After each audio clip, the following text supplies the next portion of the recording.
I always knew Margaret would be successful.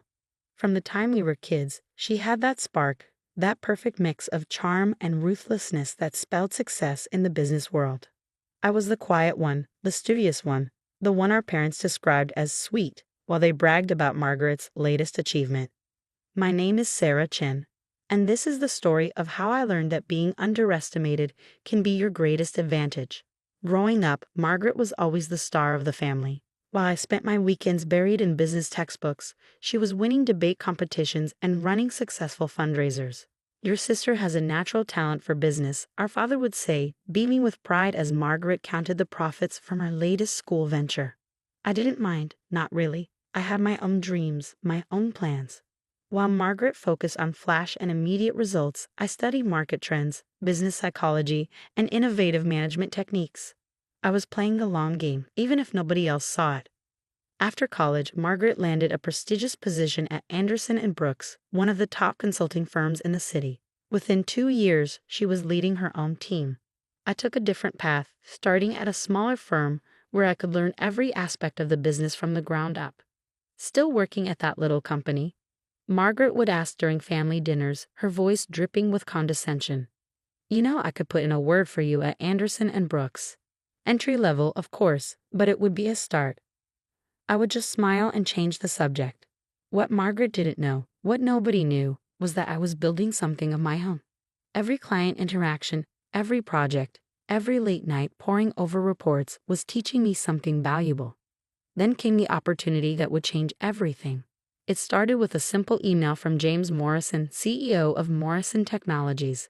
His company was growing rapidly, and he needed help managing the expansion. He'd heard about me through a mutual connection and wanted to meet. I spent weeks preparing for that meeting, analyzing his company from every angle, developing strategies that would help him scale effectively while maintaining the innovation that had made his company successful. The meeting went better than I could have hoped. James was impressed by my thorough understanding of his business and my practical approach to solving his challenges. "You get it," he said, leaning back in his chair.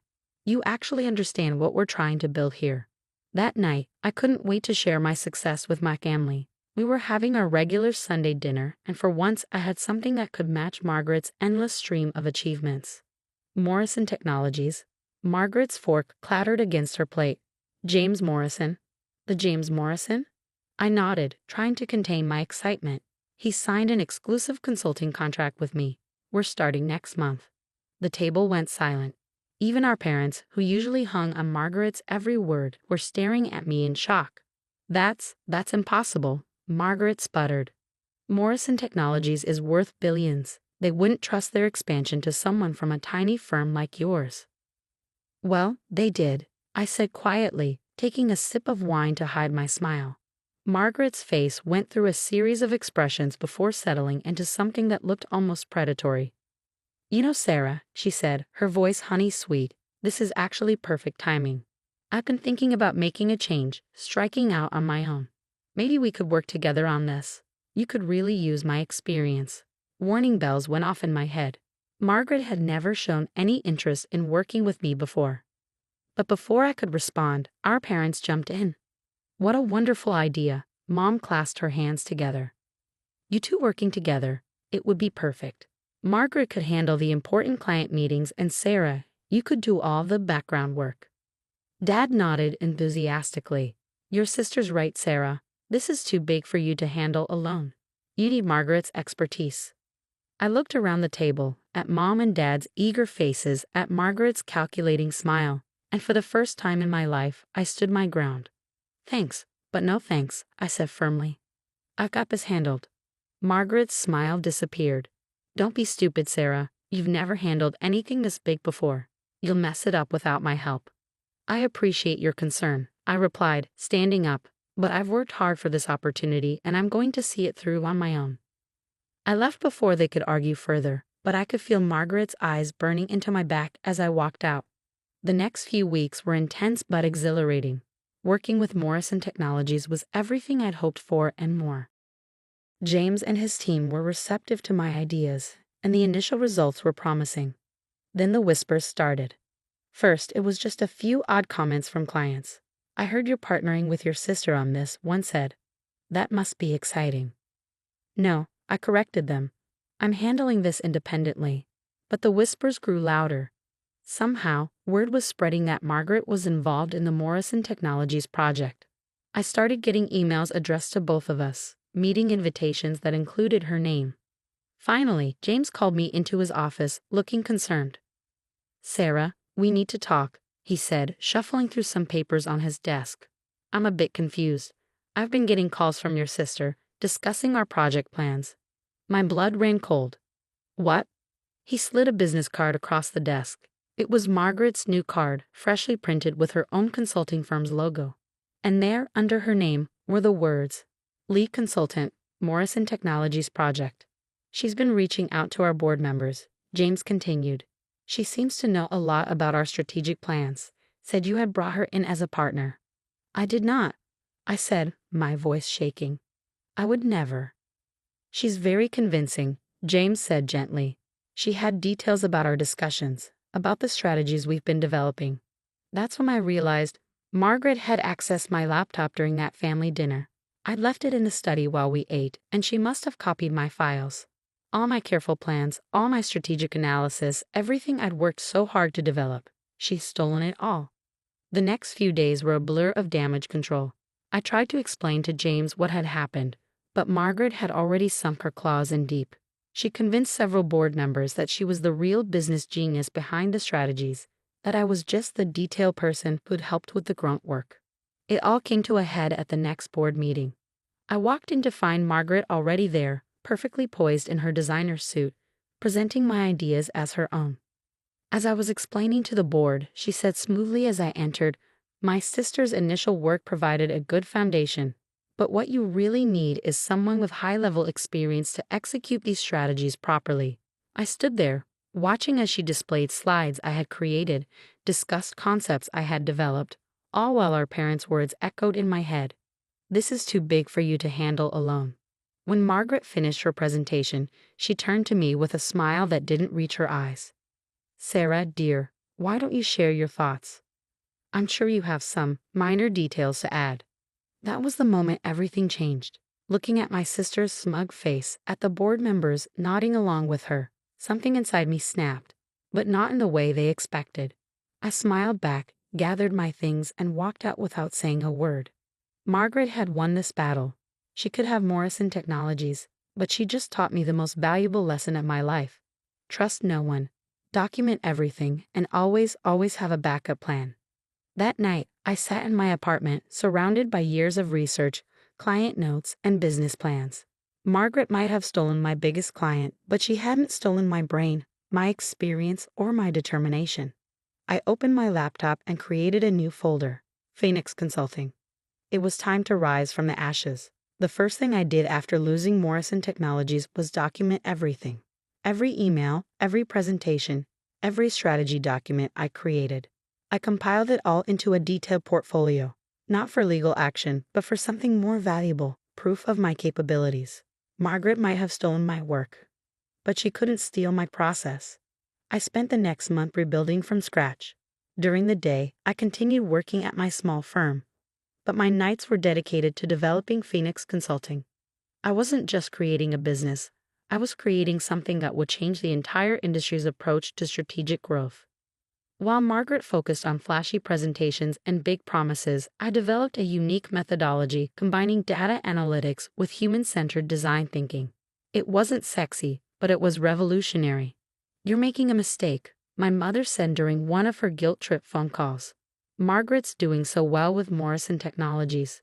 She could still bring you in." I cut her off mid-sentence. "Mom, I have to go. I'm meeting with investors." That wasn't entirely true. I was actually reviewing startup incubator applications.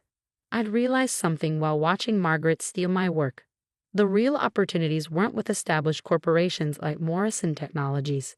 They were with innovative startups that needed help scaling effectively.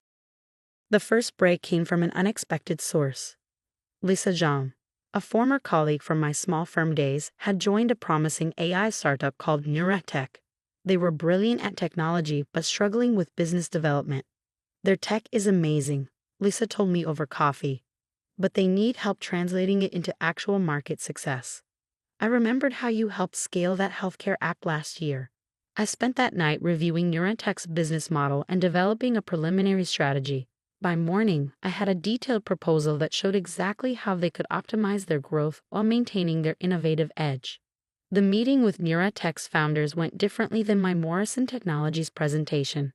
Instead of trying to impress them with industry jargon and flashy slides, I focused on demonstrating deep understanding of their specific challenges. You're not just throwing buzzwords at us. Dr. Adams, their lead developer, said afterward. You actually understand the technology and its potential. They signed with Phoenix Consulting that day, my first major client as an independent consultant. Meanwhile, Margaret was living her dream at Morrison Technologies.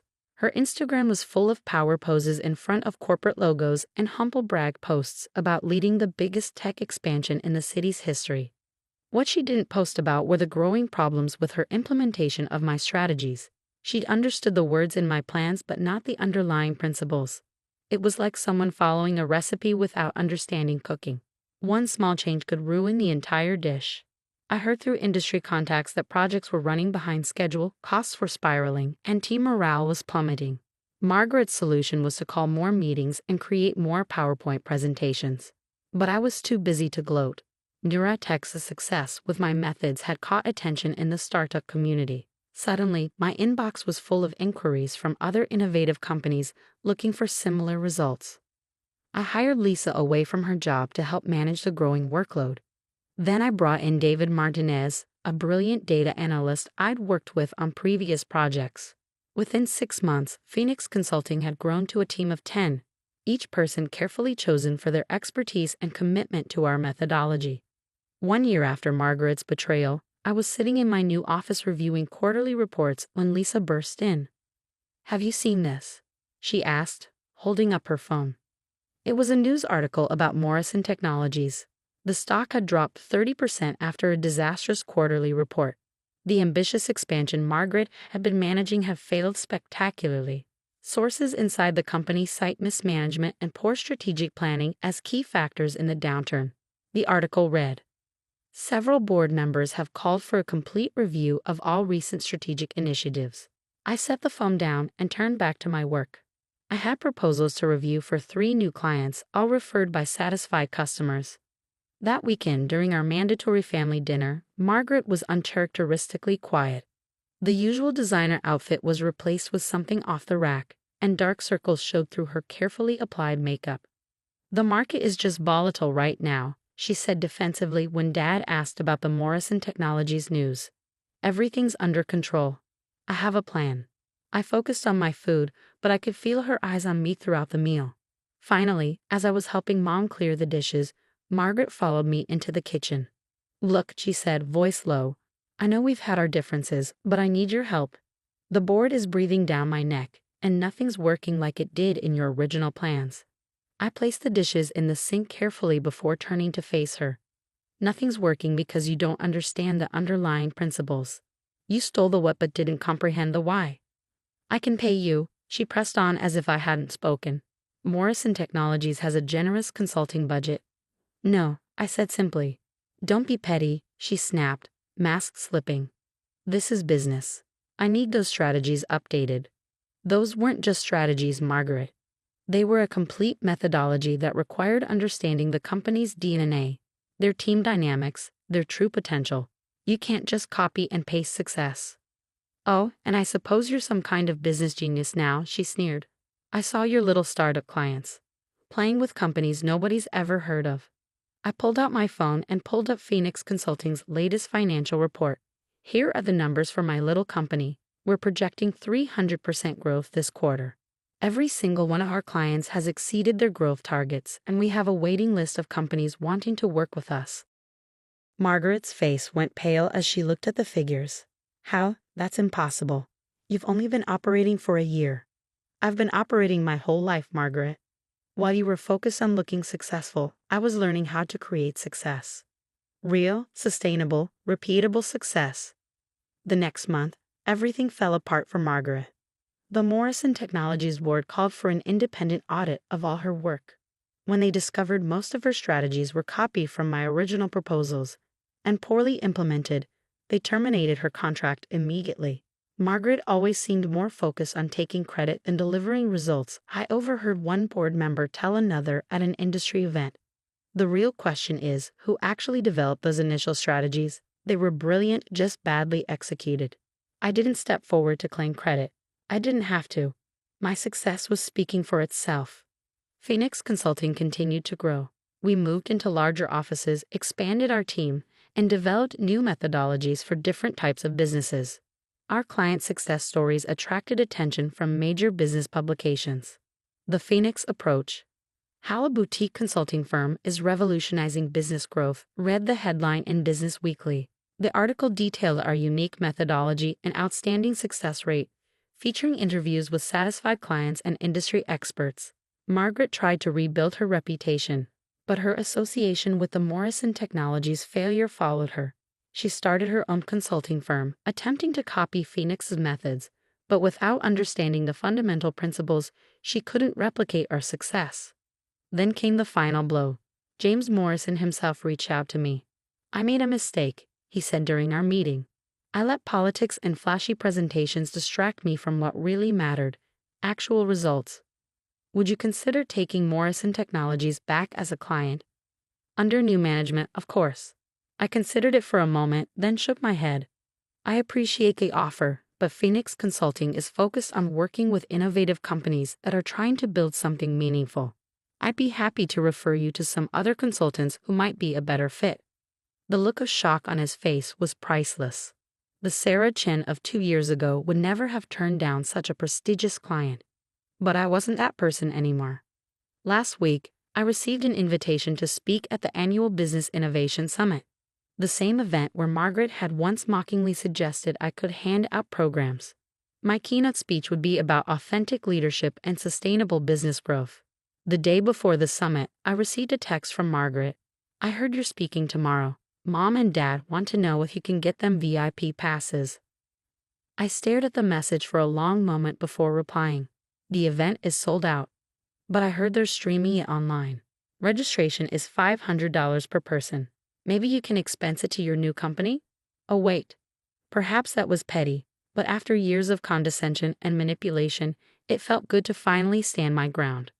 The morning of the summit, I stood at the podium looking out over a sea of eager faces, entrepreneurs, business leaders, and innovators who were there to learn from my experience.